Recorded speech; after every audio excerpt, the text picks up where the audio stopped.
Hi అండి. మనం 10 మినిట్స్‌లో క్విక్ అండ్ ఈజీగా అయిపోయే టేస్టీ గోంగూర కర్రీ చూద్దాం ఇప్పుడు. స్టవ్ వెలిగించుకొని బాండీ పెట్టుకొని 2 స్పూన్స్ ఆయిల్ వేసుకొని అందులో పోపు దినుసులు వేసుకోవాలండి. ఆవాలు చిటపటలాడాక అందులో వెల్లుల్లి రెబ్బలు, ఆనియన్స్, పచ్చిమిర్చి, కరివేపాకు వేసుకొని వేపుకోవాలి. ఆనియన్స్ జస్ట్ 50% వేపుకుంటే సరిపోతుందండి. లైట్‌గా సాల్ట్ వేసుకుంటే త్వరగా వేగుతాయి. చిటికెడు పసుపు వేసుకోవాలి. నెక్స్ట్ అందులో కడిగి శుభ్రం చేసుకున్న గోంగూర వేసుకోవాలి.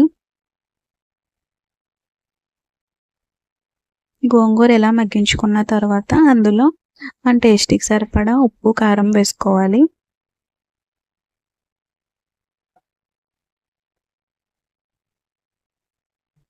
అంతే అండి. ఇలా మగ్గిపోయాక దింపేసుకోవడమే. చాలా క్విక్ అండ్ ఈజీగా అయిపోతుందండి ఈ టేస్టీ రెసిపీ. వేడి వేడి అన్నంలో వేసుకొని తింటే చాలా బాగుంటుంది.